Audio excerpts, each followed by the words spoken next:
मोमो इन तीनों को खाना सर्व करने लगती है और मोमो की दोनों फ्रेंड्स भी उसके काफी ज्यादा मजे ले रही थी। और अब मोमो इन लोगों को मोए मोए बीम के बारे में बताने लगती है और ये एक तरह का डांस था जिसकी मदद से ये लोग खाने को और भी अच्छी तरह से एंजॉय कर पाते। और तभी ये सब अपने हार्ट के सामने एक दिल बनाने के साथ ही मोए मोए करने लगते हैं, जिसमें मोमो और ओकारुन को बिल्कुल भी मजा नहीं आ रहा था। और मोमो की पूरी खिंचाई करने के साथ ही उसके दोस्त वहाँ से जाने लगते हैं, लेकिन ओकारुन उसी रेस्टोरेंट के बाहर खड़ा रहता है और मोमो के दोस्त उससे पूछने लगते हैं कि क्या तुम हम लोगों के साथ नहीं आ रहे। लेकिन ओकारुन कहने लगते हैं कि मैं तो इसी जगह पर मोमो का इंतजार करने वाला हूँ। और तभी मोमो की फ्रेंड्स हंसते हुए कहने लगती कि तो चलो मजे करना।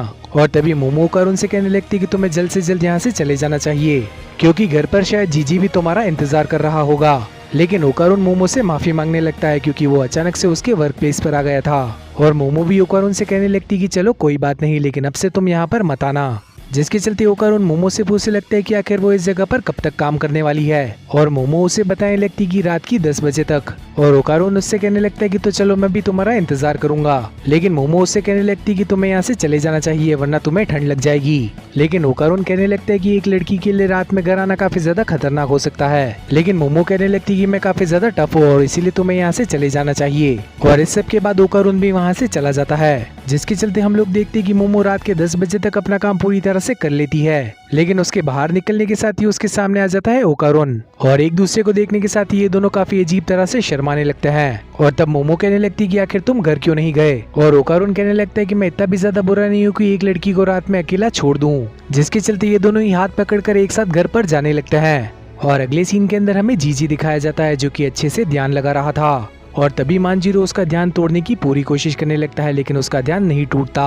और तभी मांजीरो सैको से कहने लगता है कि ये काफी ज्यादा इनक्रेडिबल है, मैं तो इसे हिला भी नहीं पाया। और तभी सैको मांजीरो से कहने लगती है कि तुम्हें पानी गर्म कर देना चाहिए, क्योंकि अब हम लोग जीजी के ऊपर सोया सॉस एक्सपेरिमेंट करने वाले हैं। और उनके मुंह से ये बात सुनने के साथ ही जीजी भी जरा सा घबराने लगता है। और तभी सैको जीजी के ऊपर सोया सॉस की एक बूंद गिरा देती है। और अब ईवल आई भी जीजी को पजेस करने की कोशिश करने लगता है, लेकिन जीजी के अपने मन पर काबू कर लेने के साथ ही वो उसे पजेस नहीं कर पाता। और भाई लोग, अगर तुम्हें लग रहा है कि जीजी के साथ सब कुछ सही हो चुका है तो तुम लोग काफी ज्यादा गलत सोच रहे हो। अगले ही सीन के अंदर हम लोग देखते हैं कि ओकारुन और मोमो भी घर पर पहुंच चुके थे।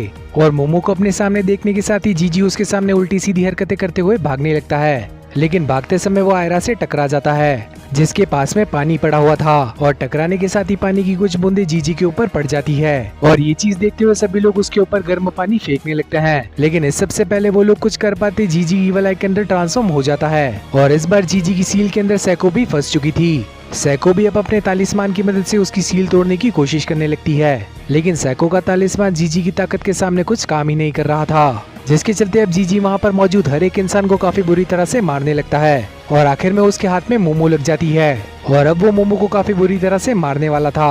और ये चीज देखते हुए ओकारुन भी उसे रोकने की कोशिश करने लगता है। और तभी हम लोग देखते कि ईवल आई ने मोमो के कपड़े भी फाड़ दिए थे, लेकिन तभी मोमो उसे अपने साइकिक पावर की मदद से कंट्रोल करने की कोशिश करने लगती है। और वो सभी लोग अब जीजी को कंट्रोल में लाने के काफी ज्यादा करीब होते हैं, लेकिन फिर भी जीजी ने मोमो का गला पकड़ा ही हुआ था।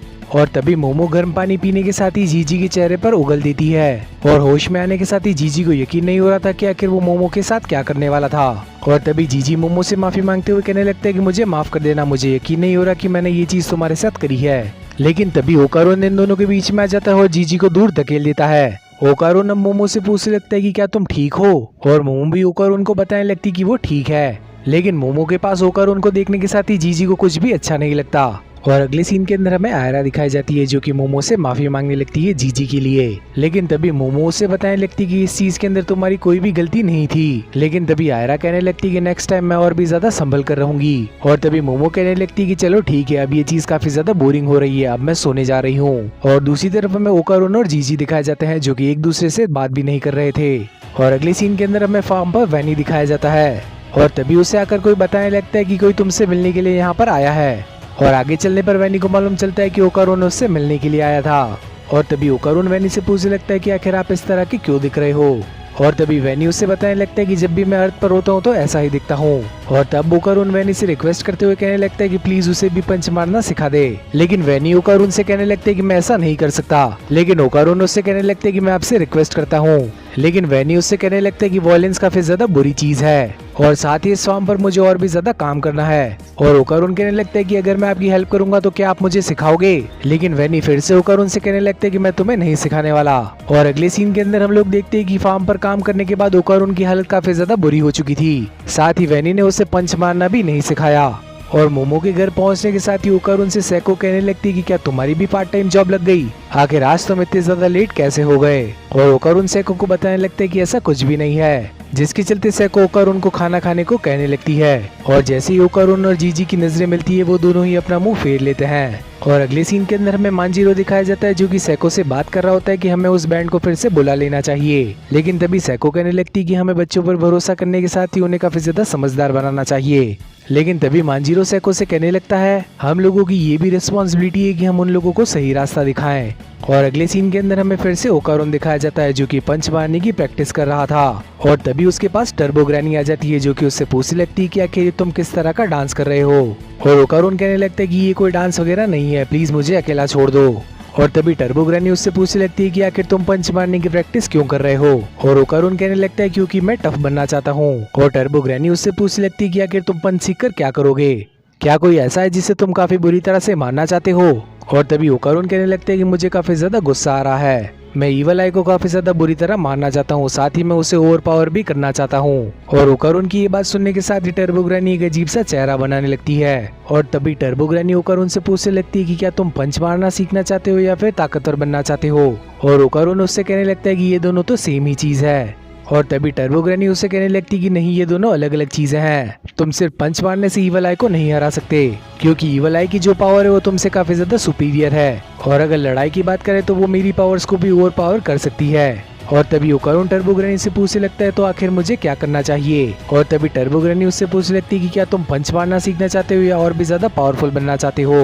और तभी ओकारून कहने लगता है कि मैं और भी ज्यादा स्ट्रॉन्ग बनना चाहता हूँ। और तभी टर्बो ग्रैनी ओकारून से कहने लगती कि तो चलो फिर मेरे साथ आओ, जिसके चलते टर्बो ग्रैनी अब ओकारून को किसी जगह पर ले जाने लगती है। और उन दोनों को बाहर जाते देख आयरा भी उन लोगों का पीछा करने लगती है। और टर्बो ग्रैनी ओकारून को उसके स्कूल लेकर आ चुकी थी। और तभी आयरा ओकारून के पास आकर उससे पूछने लगती है कि आखिर वो यहाँ पर इतनी रात गए क्या कर रहा है। लेकिन तभी टर्बो ग्रैनी आयरा को फिर से घर जाने को कहने लगती है। और तभी आयरा भी अपने एग्रोबैटिक सिल्की वाले फॉर्म के अंदर ट्रांसफॉर्म होने के साथ ही टर्बो ग्रैनी को गालियां देने लगती है। और तभी ओकारून इन दोनों को शांत करवाने के साथ ही आयरा को सारी बात बताने लगता है, जिसके चलते अब आयरा भी इन लोगों के साथ चलने लगती है क्योंकि उससे भी स्ट्रॉन्ग बनना था। और तभी आयरा ओकारून से कहने लगती कि वो सभी गालियां तो सिल्की ने दी थी, मैं तो काफी ज्यादा शरीफ लड़की हूँ। और तभी टर्बो ग्रैनी इन लोगों को पियानो रूम के अंदर लेकर आ चुकी थी, जहाँ पर कई सारे म्यूजिशियंस की फोटो लगी हुई थी। और तभी आयरा डरने का नाटक करने लगती है ताकि वो ओकारून के और भी ज्यादा करीब आ सके। लेकिन अचानक से वो किसी चीज से डरते हुए ओकारून को ही मुक्का मार देती है। और ये पियानो की आवाज थी जो कि टर्बो ग्रैनी ने बजाई थी। और तभी आयरा फिर से टर्बो ग्रैनी को बेवकूफ बिल्ली कहने लगती है। और तभी टर्बो ग्रैनी ओकारून से कहने लगती है कि तुम्हें पियानो के साउंड के साथ जंप करना होगा। और तभी ओकारून भी बिल्कुल ऐसा ही करने लगता है। और तभी टर्बो ग्रैनी कहने लगती कि ये उसकी कॉम्बैट रिदम है, जिसके चलते अब वो ईवल आई की रिदम बजाने लगती है। और ईवल आई की रिदम जरा तेज थी, यानी कि ओकारून जब तक एक बार जंप करता है तो ईवल आई तब तक 4 कर चुका होता है। और तभी ओकारून टर्बो ग्रैनी से कहने लगता है कि तो ईवल आई तुमसे भी ज्यादा तेज है। लेकिन टर्बो ग्रैनी उस पर चिल्लाते हुए कहने लगती कि मैं ही सबसे ज्यादा तेज हूँ, मैं तो सिर्फ तुम्हें अभी तक टेक्निक के बारे में बता रही थी। और तभी टर्बो ग्रैनी ओकारून को बताने लगती कि तुम एक बीट के अंदर सिर्फ 2 ही एक्शन कर पाते हो। और वहीं पर ईवल आई एक बार में 4 एक्शन कर लेती है, साथ ही आयरा भी एक बार में 4 एक्शन कर पाती है। और यहाँ तक कि ईवल आई अपने कर्स्ड हाउस के अंदर 10 एक्शन कर पाता है। और अचानक से कोई पियानो प्ले करने लगता है और ये लोग देख पाते हैं कि टर्बो ग्रैनी के पीछे एक बड़े सर वाला म्यूजिशियन पहुंच चुका था। और तभी इस जगह पर 6 बड़े सर वाले म्यूजिशियंस पहुंच जाते हैं। और ये सभी लोग भूत है जो कि उन फोटोज के अंदर से निकले हैं। जब भी कोई बेसुरा म्यूजिक बजाता है तो ये लोग उन्हें मारने के लिए बाहर निकल जाते हैं। और इसी चीज के चलते ये एपिसोड भी यहीं पर खत्म हो जाता है। तो अगर आप लोगों को ये एपिसोड कैसा लगा ये कमेंट बॉक्स के अंदर बताना मत भूलना। साथ ही इस वीडियो को लाइक करने के साथ ही चैनल को भी सब्सक्राइब कर लेना। और आखिर में नोटिफिकेशन बेल को ऑन करना मत भूलना ताकि फ्यूचर में आने वाले वीडियोस की नोटिफिकेशन आप लोगों से मिस ना हो। तो अब मिलते हैं इसी टाइप की और किसी अमेजिंग वीडियो के अंदर, तब तक के लिए बाय एवरीवन।